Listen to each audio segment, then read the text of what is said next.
Welcome, everyone. It is episode 96 of the Enough to Keep Going podcast here on the E2KG network. All day long, gentlemen, I have had Huey Lewis in the News, Power of Love running through my head, but I keep changing the tune to Power of E3, right? First time you feel it, it may make you glad. Next time you see it, it will make you mad. And I just keep thinking about all the press conferences and the initial hype that we have, and then as we sit and talk about it, sometimes that hype starts to fade and you realize, oh, this is stuff that we're seeing again, or in some cases, it's stuff that we're not going to see for weeks and weeks. But here we are, a week out before E3, not even a week out, because coming in to Sunday, we're going to start getting some content, and we even got content coming up at the end of this week as well. So yes, the power of E3, I can feel it. So, gentlemen, I don't know if you believe my corny Huey Lewis in the News sports reference, but we will go ahead and keep on moving right along here tonight. This is our week before E3. This is our GX show here on the E2KG network. I am joined, as always, by two fine gentlemen. Osiris Prime, how are you, sir? I am also where the news then, I'm assuming, to your Huey. Ah, nice. Yes. It's good. I could have put on my sunglasses, that would have worked. But uh, Prime, what is that? Are you sporting some Collectathon DK64 there back behind you? Yeah, some Donkey Kong 64. That's probably back right away. Yes, it is, but that's okay. That's all right. You know what it is. For the audience that is watching this and not listening, yes. Much maligned on some other podcasts that I listen to. Held it up very close. Well, this weekend, Prime, my son and I drove and picked up a used copy of, or a used console of N64. So somebody on Let Go was selling it. Two controllers, and the sticks were in good shape. Two controllers and four games. Well, yeah, four games. We originally thought Mario Kart was one of them, but it wasn't.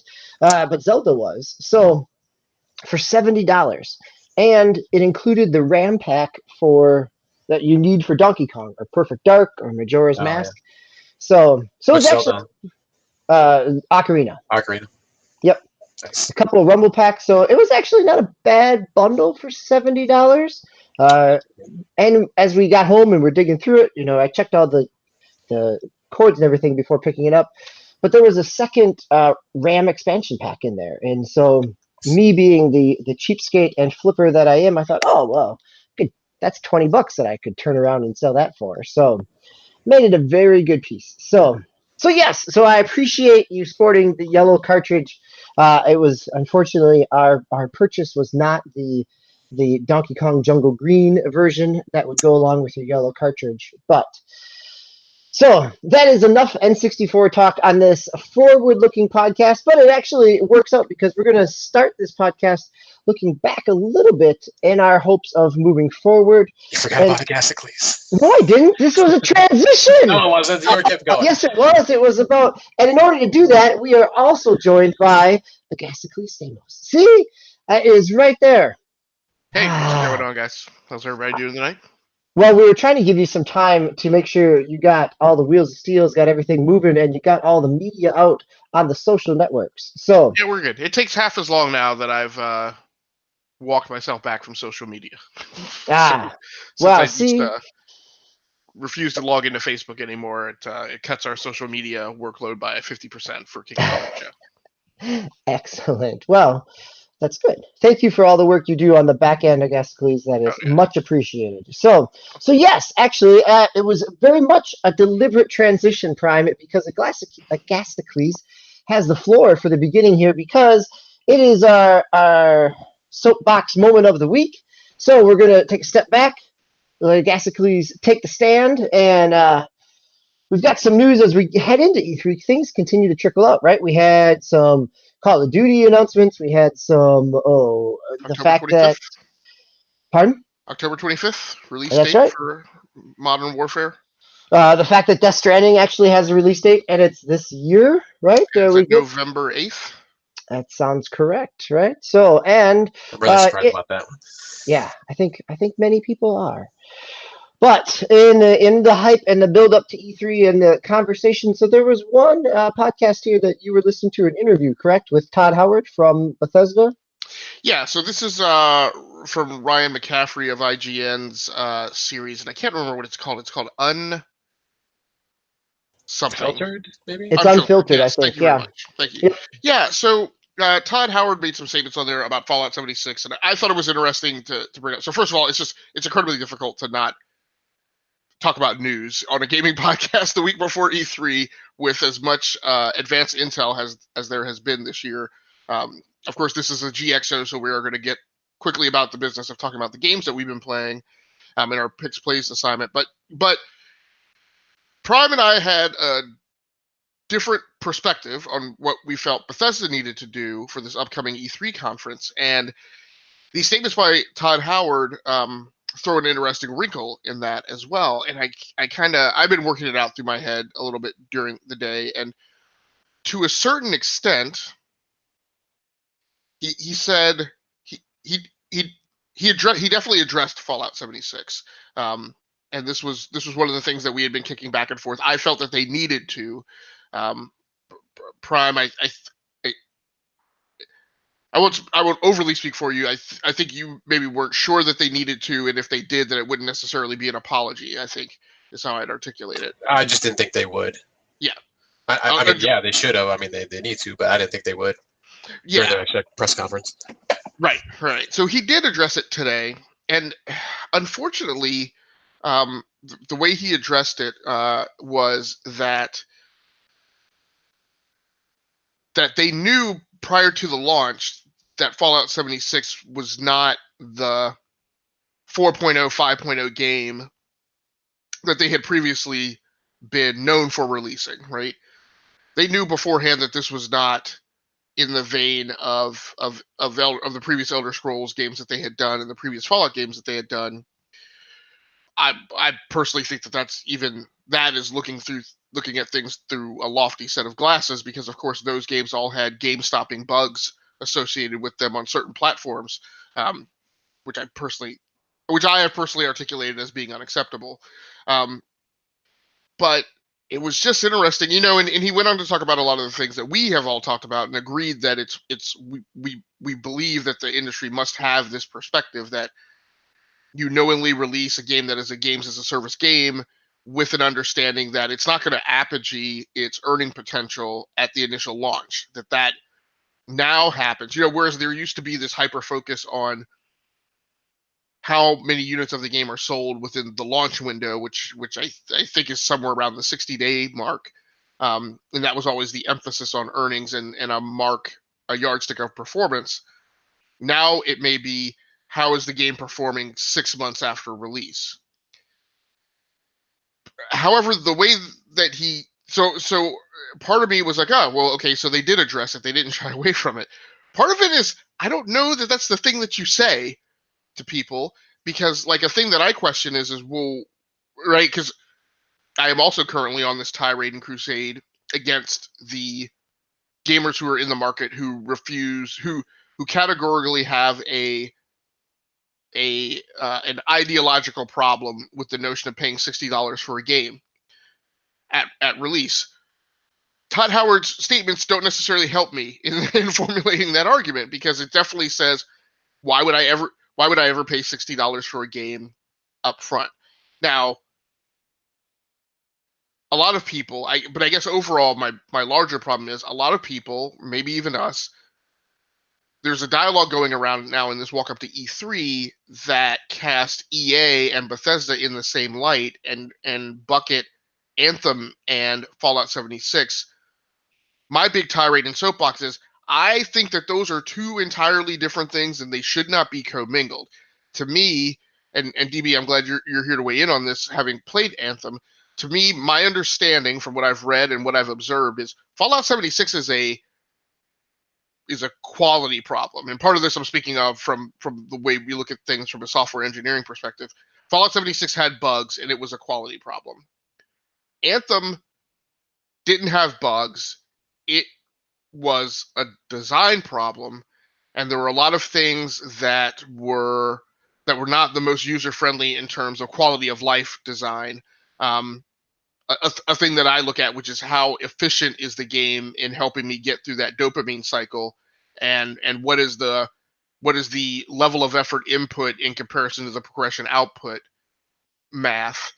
That's where I think Anthem fell down. So a lot of people talk about Anthem being fumbled or a failed long. I'm like, people didn't like the game, but that happens, right? But quality and people not liking a game to me is that is a result of a lot of collaboration that happens between, engineering, IT, marketing, and program management, right? So there's a lot of things that go into things that can wind up with a game having user uptake and design problems.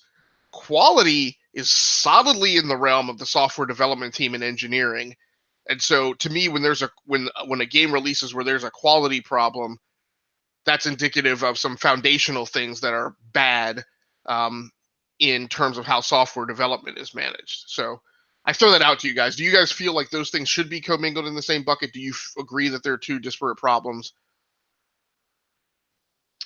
So I'll jump in as the resident Anthem player, or at least of 7 hours of Anthem, 9 hours at this point, because I have come back to it after a couple different patches to see how it holds up or where it's been patched. And I think in Anthem's case, initially I would say that you're right, Agasicles, that it was a design problem more so than a bug problem. That there were a lot of obstructions in place to break up the game flow.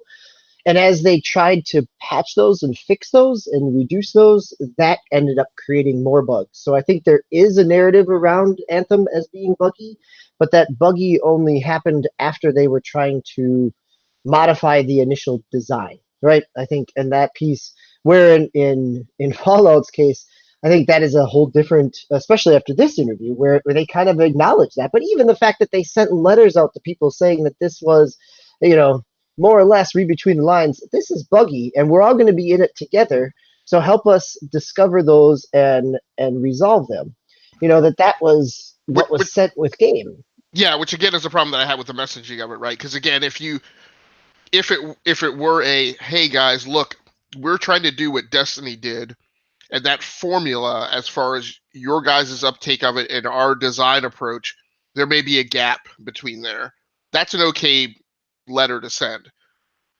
Telling people, I don't know whether or not I've achieved 92% defect containment and I just have no idea how buggy this thing is, that's not acceptable, right? Like my whole argument when we talk about like the Jason Schreier article, and actually similar to some discussions I'm having at work this week about like, we're not having a discussion about how I cook my soup, right?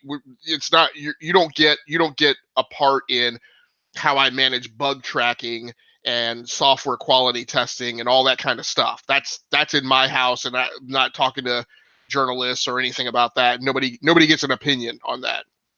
When it comes to where you were, where you touch my code, right? When you hit that user interface, that user experience level, that's a conversation that we have, and that can be open and transparent. And so, I mean, to me, I fault EA much less for Anthem than I fault Bethesda for. And the other thing I heard today, and I will say, part of this was from me listening to the KGFD podcast, as well as several other podcasts throughout the week. There's also this thing that commingles on EA's part, Battlefront 2 with Anthem. Again, I feel like those are two starkly different problems. I don't personally think Anthem did anything wrong from a software quality perspective, or even from a microtransaction loot crate perspective. Battlefront 2's problem was it was a scuzzy nickel and dime pyramid scheme, right? That they kept throwing in your face, that gated who wins, really. And that's what they had to backpedal and walk away from. Anthem, quite honestly, is just, they made a game. It had some good things in it. It didn't fire on cylinders. And really, quite honestly, when we just look at the aggregate scores across Metacritic, Anthem isn't really necessarily any worse than Days Gone. right? But right now, Days Gone is being lauded as a hero game, and Anthem is being dragged through the mud along with EA. And I'm like, we need to level set that conversation. I feel like I don't know, Dan. Prime? Did you have any input? Sorry.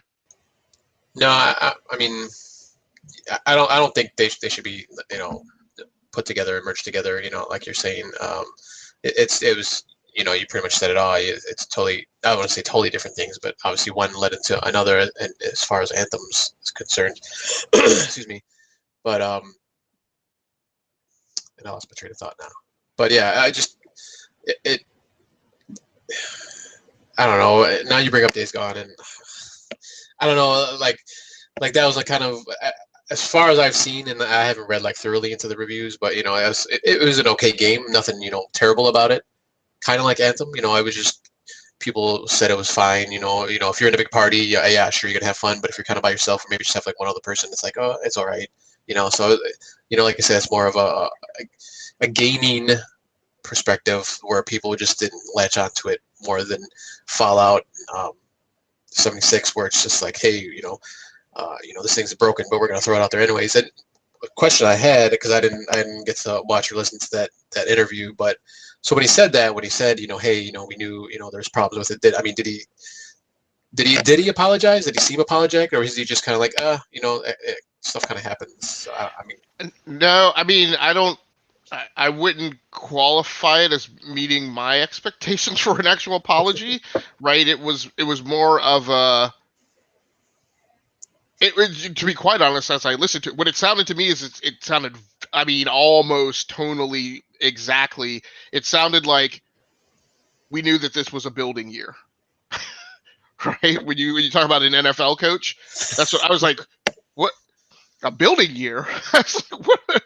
So yeah, it sounded like that was the dialogue to me. Like it was more like a fact. He was just stating as a fact. And right. Okay, we knew we were going to be 8-8 this year, but we still had to play the season, right? Like, yeah, but not with my $60, dude. Yeah, right. I think that is that is the piece of it, right? Is that this is not an entry level, an early access type of Steam buy-in of $30 at half price, right? This was a full price game.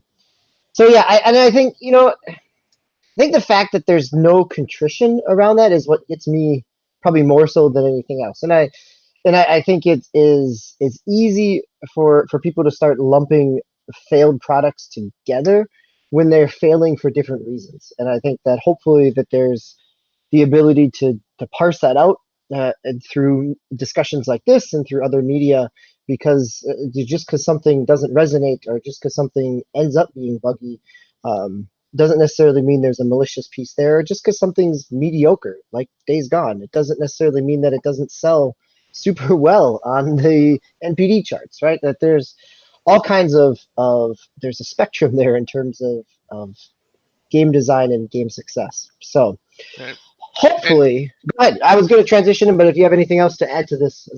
Just as a data point, right? Just for comparison, right now on Metacritic, Days Gone 71, Anthem 65. Statistically kind of in the same ballpark of an aggregated score.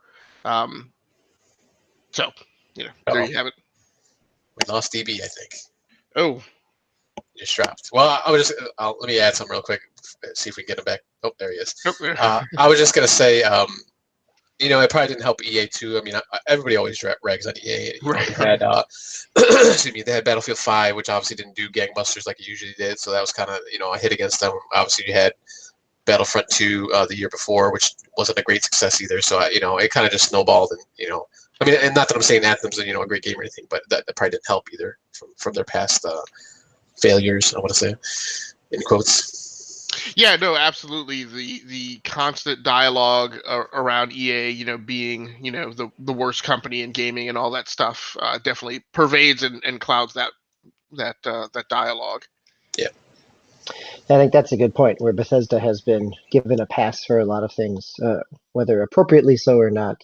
Sorry about losing you guys there. I was trying to click off to check the Metacritic score for Fallout 76 and ended up closing the window in the process. So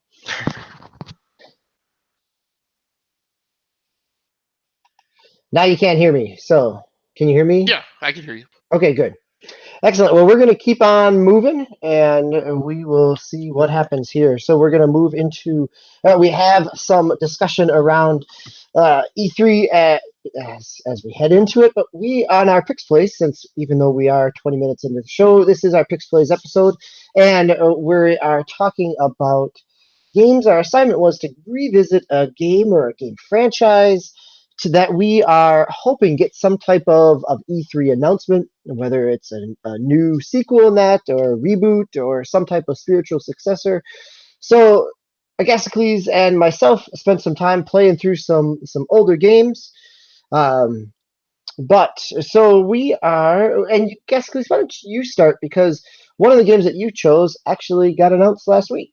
So in terms of some Call of Duty.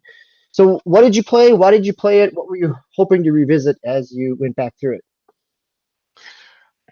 Well, that surprised me. It did. Man, I was thinking a thing when I put these on here. I don't even know what I was thinking. I guess I get my. So interestingly enough, I didn't. I guess maybe this is one of the times that I cheated. But So how did you cheat? But you just you added it without playing it, which meant you were thinking about it. No. I did actually play it, but a lot of my choices were a little bit contrived in terms of me assigning them into the report out slot for the podcast, because they're not necessarily things that I'm really interested in seeing franchises for. They're more so kind of thought and talk pieces around things that I want to get out of either E3 directly, or just an observation of the industry. Quite honestly, now, to be true, I don't know. I really don't know how I feel about the whole Modern Warfare reboot. I guess what's most exciting to me, whether I play it or not, is from the articles I've read. It sounds like they're from the development team from Infinity Ward. There is a super heavy emphasis and focus on story. Yeah, they've definitely hit that in the messaging so far. Yeah, and what I've read and seen is it makes it feel to me like this is also not like your 8-hour mini campaign that's just a tutorial for multiplayer. Which even the original Modern Warfare campaign was roughly about 8 hours, I think, if that. So it sounds almost like it's kind of Call of Duty World War II level emphasis on story with a greater duration, with a few different branches. And one of the things that I thought was really interesting in the articles that I read said that, a lot of the conditions and the dynamics that you experience in the single player campaign persist and carry on into multiplayer, and there was talk of co-op. So it sounds to me like there may be story oriented content that you can go through cooperatively, as well as the single player story player campaign. So I have been playing. I did play a bit of Black Ops, but what I'm most excited about is what could potentially come out of this EA announcement in the formulation of Modern Warfare. I'll also say I'm also kind of interested to see, or move past really this notion of all the drama that's going on between Sledgehammer and Treyarch, right? And Treyarch coming in. Yep, and Treyarch kind of taking over next year's iteration of Call of Duty, because executives were not pleased with the way and that's part of what I want to hear.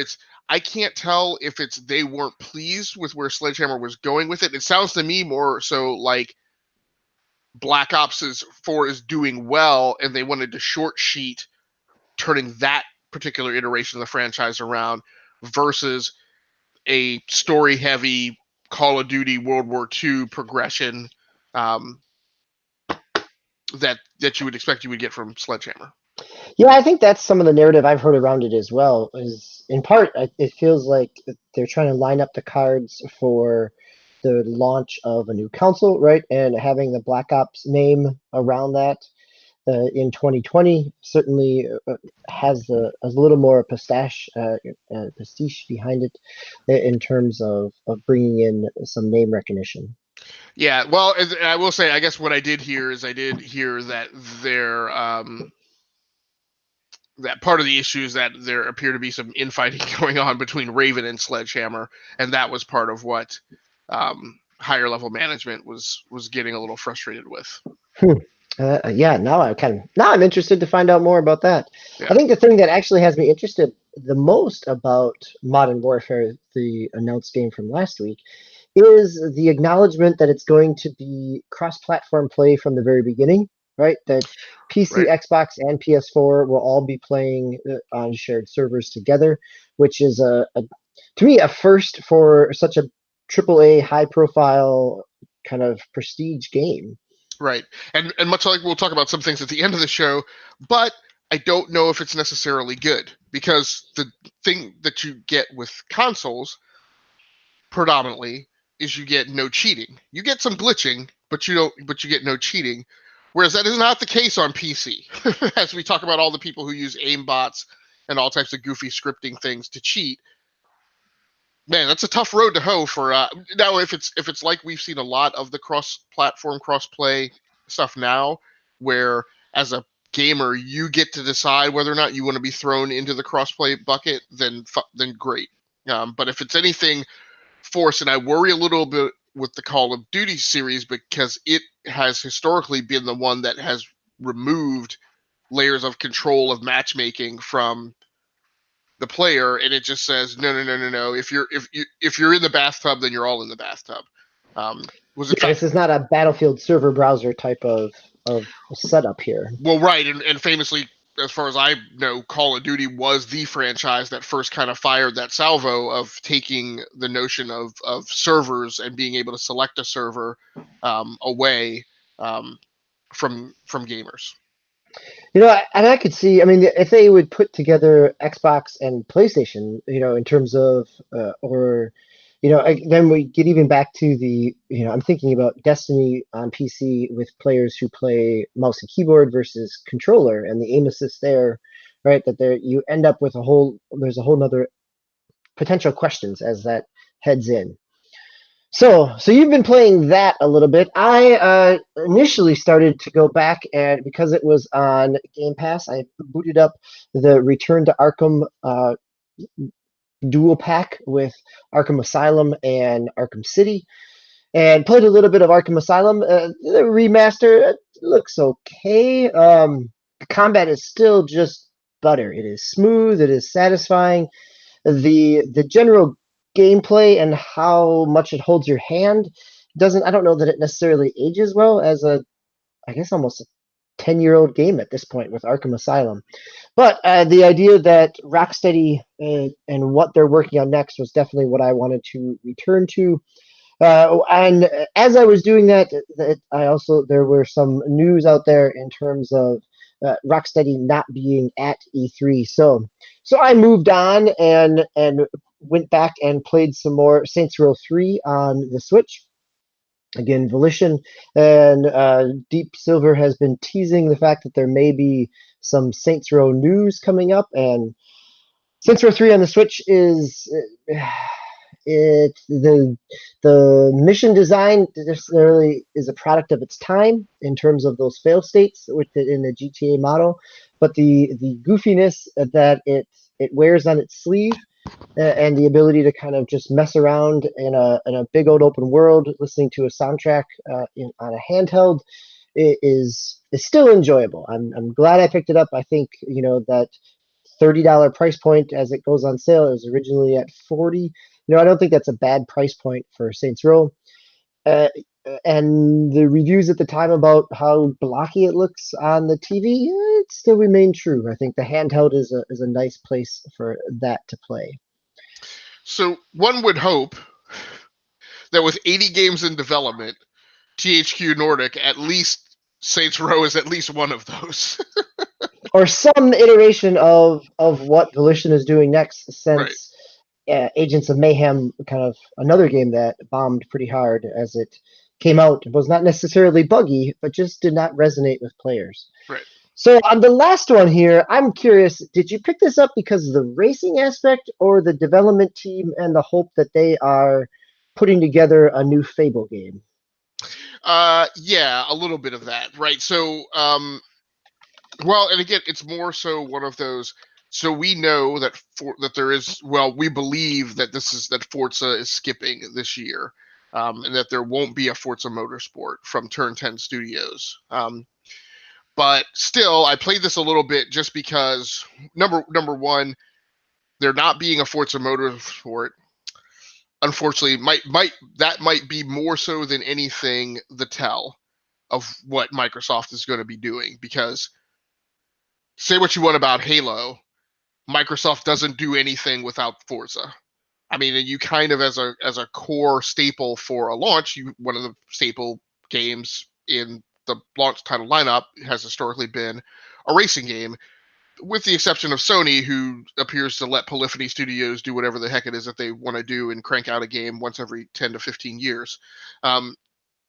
So if Turn 10 is resting this year, then it's got to be notionally for something.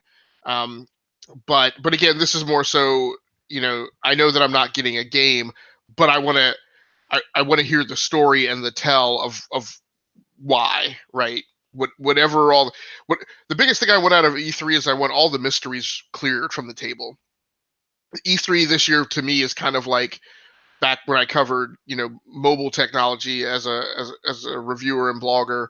I went through that same thing that a lot of sites talk about, which is you go through iPhone and Galaxy fatigue, right? The rumors start like literally the Samsung Galaxy rumors start like the day after the thing is revealed at MWC, and you're like, oh, I just launched the next phone, right? And that's kind of what this E3 is like. And this is where I'm starting to get frustration about how some people are analyzing like the makeup of some of the backgrounds of the stories, and I'm like, let's get to E3 and let's let them announce whatever. The one thing is, fortunately, for the most part, after next week, at least 50% of the rumors that are floating around now and the rabid religious fervor and support of them as conspiracy theories will hopefully be cleared from the table. And the Forza formula is part of that, right? Whatever Microsoft announces this time should give us further insight into what's going on with Forza. And then as far as the Forza Horizon team, again, where Prime and I differed is I felt like, Microsoft said that the news that I can't remember exactly how they voiced it, but that you will hear from all of our new studios and what they've been working on. I felt like some of them will come with some type of footage or trailer or something. And one of the big things that's come out now is Phil Spencer saying that 14 first-party games to show during the Xbox keynote. So it'll be interesting to see if Playground comes and shows anything associated with Fable. Yeah, I think that's a good point to see how they see if they do and how much of that we get, right? The assumption there is that Fable is the next gen piece. It'll be interesting. Also, I think you're right. I hadn't really thought about the fact I had just been assuming that they're working on Fable. That this is the first year in I don't know how long that there hasn't been a new Forza game, and if they do some type of add-on expansion or update to it, I mean, if they do something to try to revive interest in it or give consumers who traditionally pick up they haven't done a whole lot of DLC for it where they could release like a Game of the Year edition or something, right? They have something new on store shelves for the fall for those holiday shoppers that always know that they can pick up a Forza. So I'd be curious to see if we see anything there. Brian, welcome back. Sorry about that. Any thoughts, comments on our hopes around any of these franchises before we head into our playlists for the week? I just had a question for Gascles, because I missed his Call of Duty talk. What was the reasoning behind Call of Duty 4? What are you looking? Are you looking forward to the new one, Modern Warfare? Or? Yeah, I'm more so. The main thing that you missed was my main thing with my things that I played or had recently played when the Pix Place assignment came out was less wanting the next one, but more so just wanting to hear like the news and the announcements that were associated with that franchise coming out of E3. I like the news that I've heard from Modern Warfare, which actually now I'm more so swinging towards the camp of this will probably be something that I do play. But it's mostly I just want to hear more details of what the plan is for that thing, and hopefully I'm also hoping that the other thing I mentioned was that some of the rumor mill of what's going on with Sledgehammer, Raven, and Treyarch kind of trickles out as people are rubbing shoulder to shoulder with potentially with members from that studio at the conference. Okay. So, Prime, since you were out and about and stepping away from the mic for a little bit, let's talk about a game that you can step around your house and around the neighborhood and take with you on your mobile device, which is Mario Kart Tour, right? So this is the beta for Mario Kart Tour. I think it goes until next week, or is it sometime even in the I don't remember. It started about 2 weeks ago. I've had a chance to play it as well. My kids have. We logged a lot of time into it within the first couple of days. But I'm curious, is it something that you spent a lot of time with? Where are you finding? Is it got its hooks into you? What are your some ideas, concerns, excitement about it? Yeah, I want to talk about this one because I think the last time around, or I was on the GX show, I think it just come out, so I just mentioned it briefly because I hadn't played it all that much. I think I just played a few games. Yeah, it was our last GX show where it just kind of launched that day. Yeah, so I kind of played those few games and I kind of dropped off of it just because I got busy with stuff and life and all that. But actually, this past weekend, in the couple days, I was actually able to play a lot more of it and get through a couple of the cups that you can go through. And I like the game. It's obviously, it just drives by itself, so you're just kind of steering it, which is fine. I mean, it's not a big deal. They have the big, they tout the whole, you can play this, with one hand thing, of course, which Nintendo likes to do. But I mean, just graphically, it looks fine. It looks pretty good, actually. It looks, maybe not as good as Mario Kart Deluxe on the Switch, but it does look pretty good. I haven't seen any like tearing or like jaggies or anything like that. So I mean, it's a pretty decent job that they've done on this port. Control wise, once again, like I said, you drive by yourself. I mean, it goes by itself. Gas goes by itself. You kind of just steer. I don't know if there's like a sensitivity in there or not, but I'm kind of all over the place when I'm playing. I don't know if that's just my twitchy hands or my twitchy thumb, but I've got it to the point where I can drift pretty consistently. I'm starting to move my thumb here off camera, right? That I can get it to almost snake back and forth a little bit. Yeah. But it does. It seems like sometimes you do need to get pretty far out from center, and sometimes it may just take a little motion.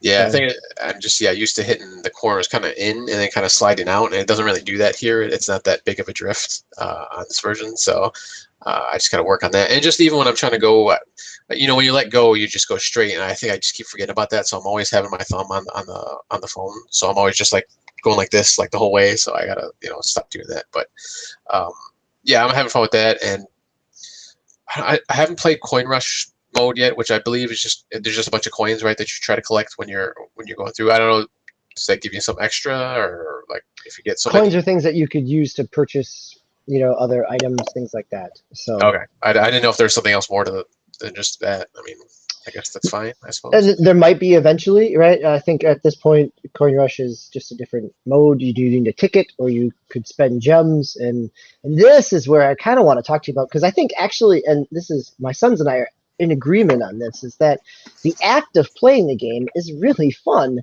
But we're also hitting a wall here in week 2 of, I think we have 10 cups unlocked, and we're at the point where we've got 4 to 5 stars in most of the tracks, but we're struggling to get a few extra stars to unlock the next one, because there's no real way to grind out stars, and the only way you either have to, your skill level really needs to improve, and sometimes that's tricky with the control scheme, or you need to level up your character either by grinding through additional courses, or unlocking, through the canon and unlocking new characters or new carts, getting duplicates that then level up your character, which increases their speed, increases their power. So it feels like we're running into that wall of free to playness where we've got some grind, and there's definitely some other free to play mechanisms in there. Even when you do open up a new track or a new cup, you still have to do the Clash of Clans aspect and let it charge and unlock for X number of hours before you can come back, or if you want to pay for it. So those are. I mean, I'm curious if you run into that, or are you early enough where the onboarding ramp is still keeping you moving forward? Yeah, no, I only have 3 cups open right now, and I think I'm about to go on to the 4th. I think I have like one more race to finish that one off. So, so yeah, I mean, I haven't. And I'm pretty early on, so I'm on the 100cc course right now, so it's fairly easy to get first most of the time. So, or second. I think I had second a couple times, but. So do you think now, because you're hitting this wall, is this where you're thinking then, you have to either you have to grind, or hey, I can throw like $1 or $2 or whatever, and I can get all this stuff that I want to get or whatever like that. Well, in the beta, the I know you can't microtransactions are right. Right. So I think it becomes a question of if the only thing I can buy is gems that unlock additional random gotcha chances out of a pipe for characters or carts. That's hard to justify, dropping down the money for something that might help us. Where if you could purchase coins to purchase something to unlock more stars to get you that way, I would be much more willing to throw down $5, even $10 to get the rest of the carts, because playing the game, it's fun, and you're right, it looks beautiful. So that's where I'm very curious to see what it ends up ultimately being, and how much of this, where that smooth ramp of free to play starts to spike suddenly upward and try to get its hooks in you. Yeah, I think for me, just me personally, I don't think it'll be a big deal if I have to grind a little, just because kind of like with Pokemon Go, it took me a while to actually get into that game and actually start going out there and and get all this stuff and really get into the gyms and all the stops and all this other stuff you can do. So I pick up this game, I play like maybe a track, a race or two, and then I put it down. So it's nothing that's I'm just gonna sit there and play. Yeah, you're gonna get a lot of time. You're gonna get a lot of long time out of it because you're playing it in short bursts. Where the 3 of us all shared the same account, right? And kind of marathoned it for a week. Oh, okay. So we unlocked a lot, but the grinding only really just levels up your. You're not unlocking stars in the grinding. You're leveling up a character that gives you an incremental increase in power. So it'll be, again, I think it works very well. It'll be interesting to see what kind of economic structure they put around it. Yeah, and I believe from the couple of sites I was looking on it, today is the last day for it. So okay, the grind will be over. But again, definitely worth checking out for people who have an interest in Mario Kart when it releases, and to at least explore it. So, Agastocles, you have been playing a whole handful of PC games here, and do you want to take one and run with it here? Sure, we'll just go down the line. So most recently, I've gone back to the Division 2. I was hoping to be able to get back to that for another session tonight, but I think I'm not going to be able to. Not due to this podcast, but due to some other work I have to do. Yeah, it's definitely shaping up to be. My comment on it last night was that it's shaping up to be my favorite game of 2019, much in the same way that Far Cry 5 was for 2018. And that's because those formulas are kind of similar, right? They give you kind of a big open world. They let you pick your mission structure as far as where what you're going to go and take down first. You can, hunt for unknown events all the time and play the Yahtzee game of rolling the dice and not knowing exactly if you're going into a good situation or whether or not there's going to be a lot of really big bads in the area. Or you can play side missions all the way through, or you could just knock out the main story driven mission and then move on to the next sector. So I enjoy having that freedom because it kind of gamifies another progression model that is an abstraction from what you're mechanically doing in the game, but still keeps things interesting. So yeah, that's it. What's your character level at this point? I am only like a level. So, and I don't understand necessarily all the levels and spans that I've heard of. Like if a character, it sounds to me like that what a lot of people are calling level sounds more like light level in Destiny, which isn't your actual level, but kind of like your power rating. Level wise, I'm just 5 right now. Okay. Yeah, I think once you hit level 30 is when you get to the light level power rating. Your gear score, right, is when when that comes up. So most people talking about, kind of invested in the game at this point are at the gear score level as they're working on the raid and other things and kind of high end gear. But yeah, so I'm in the teens, but again, I'm enjoying kind of picking my way through, and I need to keep needing to go back to it. But it's one of those where I just kind of devote the mind share. And now that, hopefully now that the summer is here. Yeah, it's one of those games that you really need like a good 2 to 4 hour chunk of time to sit down and really spend with. And I completely empathize that that's like an incredibly difficult thing to find. Yeah, I have not had that in the last couple of weeks, actually. So, which is where I've had Void Bastards on my playlist here for the last week, because it is something where I could have sunk a whole lot of time, but I'm also getting some satisfaction of short little bursts because it is a run-based game. It's a rogue-based rogue first-person shooter. It is, again, getting some hype because it's some of the developers behind BioShock and System Shock. It definitely feels in that kind of rogue, FTL or let's say Rogue Legacy, where you have a variety of different characters. Every time you die, you spawn in as a new character that has some different skills. Or at least different traits. I wouldn't even call them skills necessarily, because they're all criminals that are being rehydrated, which again is just kind of a fun conceit. And the art style is really what is. I'm playing on easy, right? There's super easy. There's like a pretty easy. But I'm playing on easy as a step down from normal, in part because a roguelike game sometimes really stresses me out. That idea that you're gonna die and that death is part of it, but at the same time, I don't want to die. So I'm having this as a way to kind of tone down some of my tension around the game. But it's allowed me to kind of play it with a little more exploration in mind. So I've got a little more health to me. So when I take a shot or miss a shot, I'm not dying as quickly. The design of the world, you're moving from spaceship to spaceship, salvaging parts, coming back. There are some goals, but part of it is building up, unlocking skills as you go, and those skills on your ship that you unlock is what you carry through from character to character. And the art style really is carrying me through, and this is in this kind of cel-shaded, very cartoony way. Even the cutscenes are kind of cartoon comic panels, and the writing is pretty solid. It's got some nice British kind of humor to it, so I'm really enjoying it. It's on Game Pass, so if you have that, it's well worth checking out. So hopefully it's something that I'll keep coming back to, but it's been something where I can play for 15 minutes to a half hour and get some satisfaction out of it and set it back down because I'm exhausted at the end of the night. So Prime, you might be exhausted by all the in and out of this podcast today, but you are back, so I'm glad you're here. What else do you have to talk about on your playlist?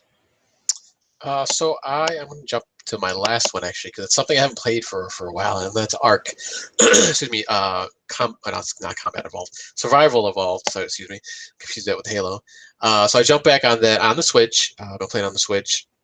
And it still runs okay. I mean, it's fine for what, for the system. I mean, obviously, it's not the Xbox One where I started playing it, but yeah, and I have no idea why I even thought about playing this game again. I don't know. It just popped in my head. I actually started playing Minecraft too, which I have on my list. And I haven't even been playing with my son. I've just been playing by myself. So, and then just for some reason, I remember now, because Pixel Arc came out on the Switch. I was like, do I want to get this? I'm not even playing, the regular game. So I was like, you know what? I'm going to go back and I'm going to try it out again. So I was playing that actually all weekend and getting back into it, building up a base and stuff. I actually got pretty far. They did have, I think, 2-time experience. Everything is, doubled up weekend. Well, I'm assuming it was the weekend. I don't know. Maybe it's longer, but so yeah, I was able to get fairly far in it, just trying to get stuff going. So I got to get back in there. I think you have like 7 days before people can actually destroy your camp, and if you have animals, they can tame them, or, for themselves, or kill them or whatever. But so I try to go in there like every other day, just so my stuff doesn't get ransacked and destroyed. But yeah, I'm having a lot of fun. I'm actually getting back into it, and I played, I think, mostly docked, maybe a couple times undocked. But I mean, either way, it's fine. I'm having a lot of fun with it still. So hopefully I can get back into it a little bit more. Maybe try to team up with somebody, because it's a lot easier when you have more people playing that you're playing with. So does Minecraft and Ark seem to scratch both of those itches, so you don't feel the need for Pixel Ark itself, or? Yeah, I think for now, I was actually reading up on it. There's a few different things in that game that's not in the regular Ark game. There's more kind of magical elements, I guess, creatures that you can tame, and powers and stuff you can use, or devices or whatever. Excuse me. So I don't know. Maybe if it goes on sale one day or something. But for now, I'm just gonna stick with the old game and try that one. I'm assuming it'll probably run better. Actually, Pixel Art. It's it's blocky. Just like Minecraft, and Sure. So, but we'll see. Agasicles, I have picked up Blood and Truth for the PSVR, but I have not had a chance to play it yet. But it looks like you've got a VR game on your list. Is JetX? Have you been playing that in VR or out of VR? Yeah, but JetX is not the game that topped the UK sales charts this past week, as yours is. Highly popular Sony game. I'm actually really surprised how many units that must mean are out there of PSVR, which we said best estimates were about 4 million, but 4 million wasn't necessarily bringing home the bacon. But this, in terms of selling a game to go along with those 4 million sets, but this Blood and Truth seems like it may have broken that formula. Yeah. The only thing that I have to offer in countervein is JetX. So very interesting. And I'll just go ahead and collapse JetX and Overload. So I've played Overload a bunch in its conventional mode, and then started also flipped over and then played it in VR. Gray and I are doing a new weekly VR games podcast. And so I've had to do some activities to kind of bolster my ability to participate in that conversation. And so one of those things was I did get an Oculus Rift S when it released. And so is that the standalone one? No, that's the standalone one is the Quest. Oh, Quest, okay. Yep. Which Gray has. So Overload is kind of a spiritual successor to Descent 3, so it's a 6 Degrees of Freedom game. A game which historically I've always constrained myself to only playing for 30 to 45 minutes at a time, because I don't play with the auto leveling on, so I'm constantly like upside down, and it's my own brain that has to do the work to realize how I'm oriented and try and figure out how to get myself back to an even keel. And I thought that was bad. Then I played JetX, and JetX is even worse for trying to maintain a sense of situational awareness and where you are in the game world. But JetX is a weird crossover between kind of Redout and I don't know that there's another first person PvP shooter that is kind of like this. It almost looked kind of Res-like in terms of the perspective. Yeah, it's got 2 different modes, and it's a little bit of a jarring, but one of the modes is like a arena deathmatch style game.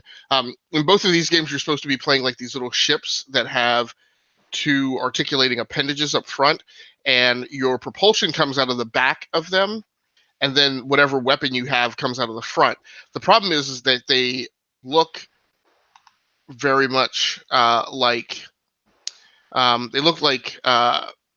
pistols, and so the way that you move is you hit the propulsion on either one of the controllers, and jets come out of the back of what looks like to you these 2 guns that you can put right side by side or whatever. But I'm like, no, they're really mounted on the outside of the ship. So it just creates some weirdness in terms of in that deathmatch mode, trying to figure out which way am I supposed to point the gun to move in that direction to escape this threat. And then the guns obviously are your actual offensive weaponry as well. But the biggest thing about that game is it's like that deathmatch mode is like to me is super challenging. Like just right off the bat, there's no easy. Well, I guess you can set the bot difficulty level, but yeah. So it's pretty challenging to remain like oriented and think of like where you are in the map without kind of getting turned upside down. Interesting. So have you found, so you're playing these in the how's that control compare to when you were playing on your former, what was it? It wasn't your Lenovo or your Windows AR unit, right? You were playing. Yeah, so the other headset that I have is an Acer AH101 Windows Mixed Reality headset. Mixed reality. Thank you. Yeah, Yep. That's whatever. I mean, at the end of the day, the thing acts as a VR headset and is listed in Steam, just with a different icon about whether or not that game works with the Windows Mixed Reality. So I haven't had a chance to compare the two headsets against the same game. Overall, what it seems like is the Rift S is just a lot sharper and clearer in the optics. It's not any higher resolution, I don't think, than the one I had before in terms of the Rift S. But inside the Rift S visor, it's just incredibly clearer and sharper. I think there's some things going on with the material engineering of the headset. My glasses don't fog up as much when I'm wearing it inside there. The controllers are pretty smooth and probably better overall than the Windows Mixed Reality controllers. Trying to think of anything else that kind of typifies that experience. But yeah, no, that's helpful in terms of kind of comparing that. So excellent. Well, thank you. Yeah, hopefully I'll have a little more Blood and Truth to talk about in the next couple of weeks if I get some time to actually sit down and play for a while. Prime, you get the last word tonight on our playlist. So anything you want to talk about, or should we head into our preview of E3 in terms of what's coming next for E2KG around E3? No, yeah, I didn't really have anything else. One thing I will just mention, I did finally, I mentioned last GX show that I hadn't turned on my Xbox for like a month or so. Well, I finally turned it on this past week and a half or so. So I was just playing Fortnite and Rocket League. But I finally did turn it on. That answered my question of what got you to turn it back on. So yeah, there we go. Good. So yes, on coming up at the end of this week, we start heading into some E3 news. Excuse me, as my voice cracks tonight. But we got it's Thursday today. We get an announcement that on Thursday, so 2 days from now, on the 6th. That Google will be having a Stadia conference. So we'll get some more information there around Stadia, and that kind of kicks off the news cycle heading into E3.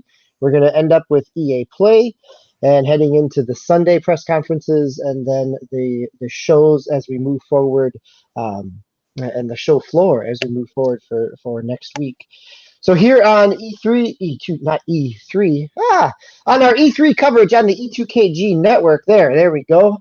Our plans are we will be here next Tuesday for our regular Tuesday show, which we will use to cover E3 up to that point. By that time, we've had most of and all of our publishers and kind of big presentations and Nintendo Directs and other pieces there. But we're also going to come back to you on Thursday. So on June 13th, we're going to come back for another E3 wrap-up show that gives us a chance, as we've done in the past, to kind of talk about what stood out to us, what surprised us, what are some things that we were hoping for that we didn't get, what are some trends that we saw.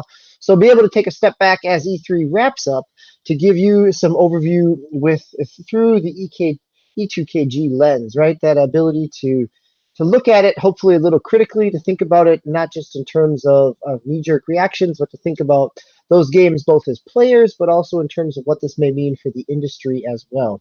as we try to provide you with some good coverage and perspective here on the E2KG network. Gentlemen, any other thoughts as we head into E3? Any final excitement, things that we want to talk about before we head out for the night? I'm just excited for E3 actually this year. So it's to see what's coming up, because there hasn't been a lot lately from a lot of the publishers actually. So we'll see what they're bringing. Hopefully a lot of stuff for the end of the year. All right. Well, I'm glad that you're excited, and hopefully by the time that we get back here on Tuesday, I can share in that excitement with you. So for myself, DBQ Hams, Agasically Stamus, and an excited Ira Osiris Prime, this has been Enough to Keep Going, episode 96 on the E2KG network. And as always, we hope that we continue to be enough to keep you moving forward, surviving that E3 coverage, and keep on enjoying what you're playing. Have a good night.